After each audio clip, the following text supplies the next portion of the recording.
Welcome from Iqbal industrial services. किराएदार अगर मलकियत का दावा कर देता हूँ, सुप्रीम कोर्ट ने करार दिया है अगर कोई किराएदार मालिक के मकान की मलकियत से इनकार कर देता है या वो ये कहता है कि मैं ही इसका मालिक हूँ। किराएदार था, अब वो ये कहता है कि ये मालिक मकान नहीं है, मैं मालिक मकान हूँ या कोई और मालिक मकान है।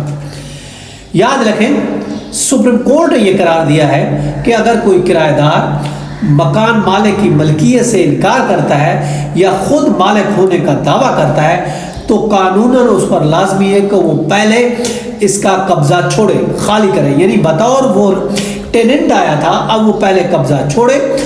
कानून इस बात की इजाज़त नहीं देता कि एक शख्स किराएदार की हैसियत से मकान खरीदता है और साथ ही वो दावा कर देता है मैं तो मकान का मालिक हूँ।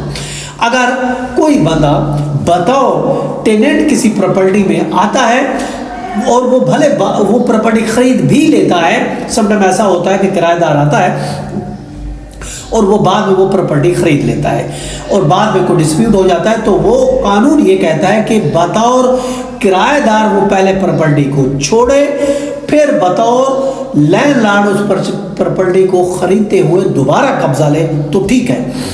देखिए, स्टॉपल है, कानूनी शहादत का आर्डर है, कानूनी शहादत आर्डर है 1984 का, उसका आर्टिकल 115।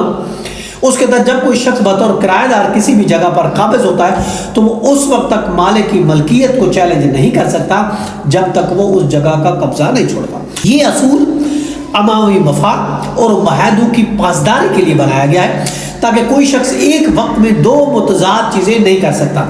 अगर वो टेनेंट है तो टेनेंट रहेगा, यानी एक तरफ किराएदार बनकर बना रहे और दूसरी तरफ का है कि मैं तो प्रॉपर्टी का मालिक हूँ।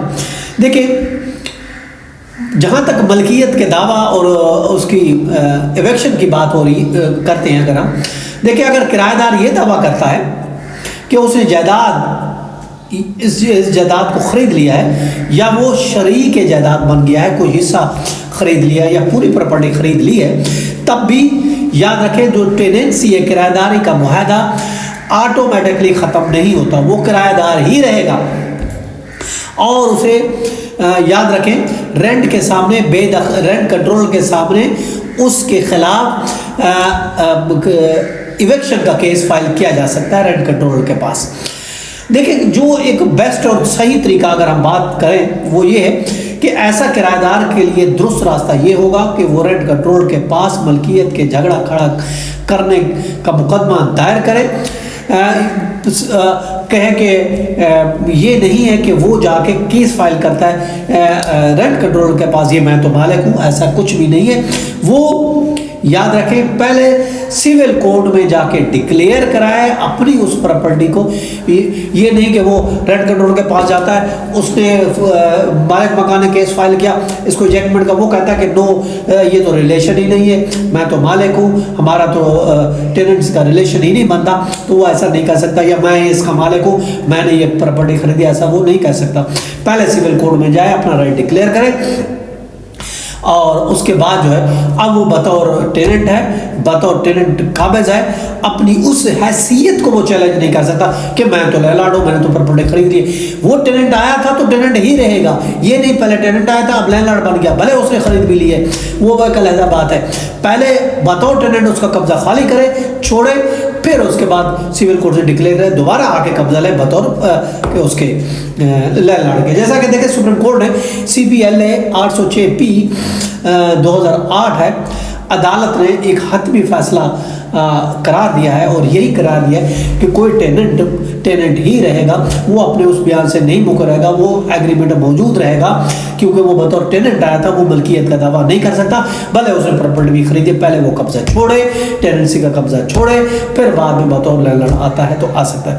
किराएदार पर आर्टिकल 115 जैसे मैंने बताया, कानूनी शहादत आर्टिकल 115 उस पर लागू होता है और वो अपनी किराएदारी की हैसियत से वो इनकार नहीं कर सकता। जैसे दूसरी सुप्रीम कोर्ट की एक रूलिंग है, सीमा बेगम वर्सेस मोहम्मद इसहाक वगैरह का एक रिपोर्टेड केस है, याद रखें, PLD 2009 SC पेज 45 है। Seema Begum versus Mohammad Ishaq Khan, PLD 2009 supreme court page है 45।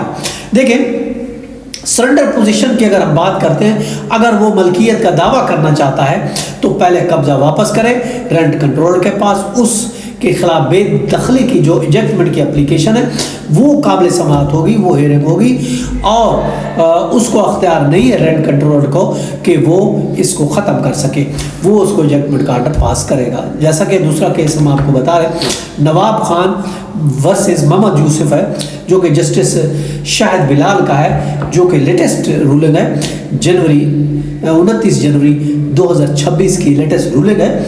नवाब खान वर्सेस मोहम्मद यूसुफ खान, जस्टिस शाहिद बिलाल का ये केस है। उसमें भी यही कहा गया है कि अगर तो कोई टेनेंट है तो टेनेंट ही रहेगा। अगर किराएदार मलकियत का दावा करे तो पहले बतौर किराएदार उस प्रॉपर्टी को छोड़े, उस कब्जा को छोड़ना पड़ेगा। जैसा कि सुप्रीम कोर्ट की भी रूलिंग है, बरकत मसीह वर्सेस मंजूर अहमद 2006 SCMR पेज है 1068। बरकत मसीह वर्सेस मंजूर अहमद 2006 SCMR पेज 1068 है। इस बुनियाद पर इजेक्टमेंट नहीं रोकी जा सकती कि किराएदार ने अब वो प्रॉपर्टी खरीद ली है, अब उसने वो प्रॉपर्टी का मालिक बन चुका है। जैसा कि 1981 SCMR पेज 432 है सुप्रीम कोर्ट की, 1981 SCMR है, पेज है 432। देखिए स्पेसी परफॉर्मेंस का केस भी दाखिल करने से भी याद रखने उसका करेक्टर चेंज नहीं हो जाता। वो कहता है कि मैंने स्पेसिफिक परफॉर्मेंस का सूट फाइल कर दिया इसलिए अब तो मैं मालिक, तो भी जो किराएदार है किराएदार ही रहेगा, उसका स्टेटस तब्दील नहीं हो सकता, याद रखें। जैसा कि 2002 SCMR पेज 1540 है, 2002 SCMR पेज 1540 मोहम्मद नज़ीर वर्सेस साइद सुबाई का ये केस था। तो ये था हमारा आज का लेक्चर। कल फिर मिलते हैं, अपना ख्याल रखिएगा।